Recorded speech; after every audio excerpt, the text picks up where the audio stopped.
안녕하세요.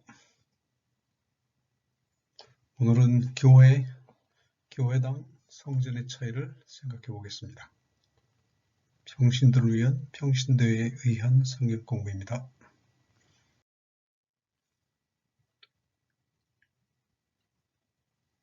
교회란 무엇일까요? 교회는 에클레시아라 합니다.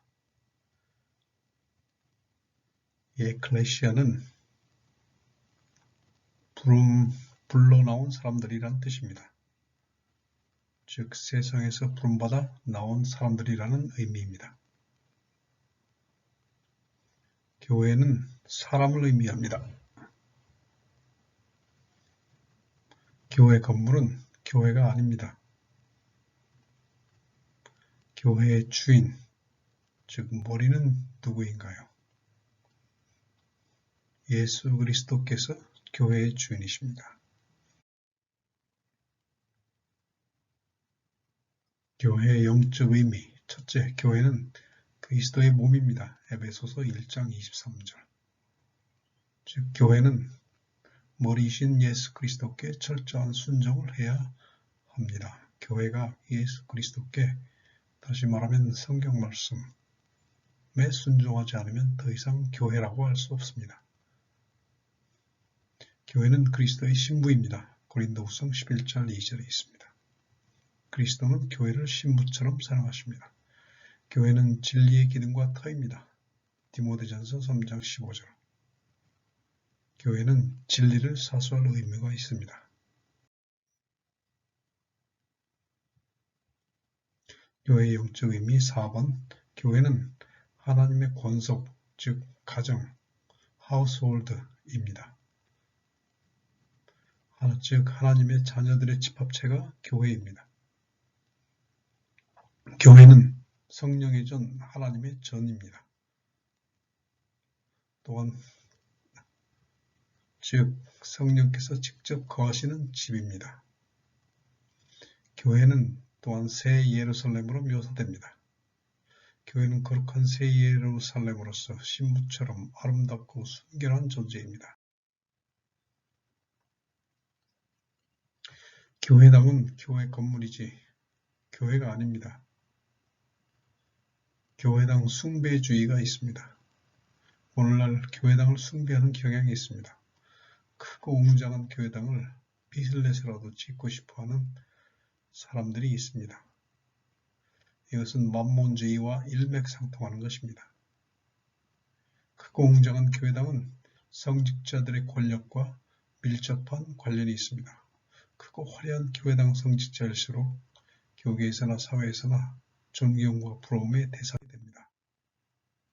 교회당은 성전일까요? 신약시대의 교회당 건물은 더 이상 성전이 아닙니다. 그러나 부패한 목회자들이 교회당을 성전이라고 가르치며 교회당 건물을 숭배하도록 가르치는 수가 있습니다. 너희가 하나님의 성전인 것과 하나님의 성령이 너희 안에 거하시는 것을 알지 못하느뇨?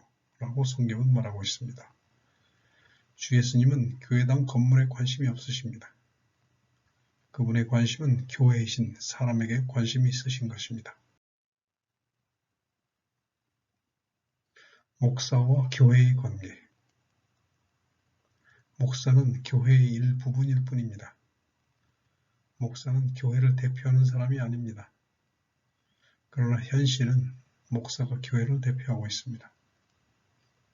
교회는 목사의 개인 비즈니스 터가 아닙니다. 교인 수가 많다고 성공한 목사가 되는 것이 아니고 교인 수가 적다고 실패한 목사가 되는 것이 아닙니다. 성경 어디에도 목사의 성공과 실패의 개념이 존재하지 않습니다. 목사는 제사장이 아닙니다. 즉 하나님을 대리하는 사람도 아니며 하나님께 제사를 드리는 사람도 아닙니다. 목사에게 기도를 받아야만 축복받는 것도 아니며 병이 낫는 것도 아닙니다. 목사가 저주한다고 저주받는 것도 아닙니다. 신약시대의 제사장은 누구일까요? 오직 너희는 택하신 족속이요 왕같은 제사장들이요 거룩한 나라여 그의 소유된 백성이니 베드로전서 2장 9절에서 말씀하고 있습니다. 신약시대의 제사장은 성도 자신들입니다. 목사는 성도들을 위해 제사를 대신 드리지 못합니다. 목사가 성도들의 사업장에 와서 축복 기도를 한다고 해서 축복을 받는 것은 아닙니다. 이 사실을 명심해야 합니다. 교회에서의 목사의 역할, 성도를 돌보는 것입니다. 약한 성도를 붙들어주고 진리로 이끌어주는 것입니다. 말씀을 가르치는 것입니다. 말씀을 잘 가르치는 목사를 2배 존경해야 합니다. 그러나 말씀을 왜곡하거나 잘못 가르치는 목사는 성도들의 결정으로 물러나게 할 수 있습니다. 교회당 건축은 목사의 책임과 권한이 아닙니다. 교회당은 성도들의 필요에 의해 성도들이 하는 것입니다. 목사는 명령하는 것이 아니라 권면하는 것입니다.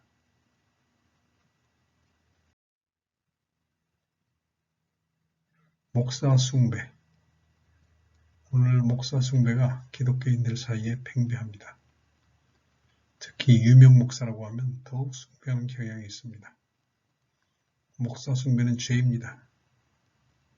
숭배받는 것을 방치하는 목사도 죄에 빠진 것이지만 숭배하는 교인들도 죄에 빠진 것입니다.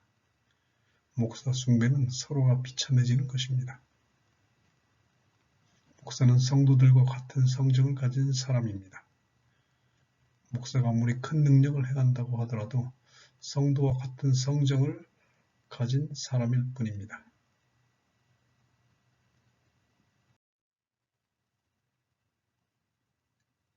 바나바와 바울의 바른 자세를 보겠습니다. 성박스스 신당의 제사장이 소와 화관들을 가지고 대문 앞에 와서 무리와 함께 제사하고자 하니 두 사도 바나바와 바울이 듣고 옷을 찢고 무리 가운데 뛰어들어가서 소리질러 가로되 여러분이여 어찌하여 이런 일을 하느냐 우리도 너희와 같은 성정을 가진 사람이라 너희에게 복음을 전하는 것은 이 헛된 일을 버리고 천지와 바다와 그 가운데 만물을 지으시고 살아계신 하나님께로 돌아오라 함이라. 목사의 목표는 성도들이 자신을 숭배하는 것이 아니라 살아계신 하나님을 경배하고 섬기도록 돕는 것입니다.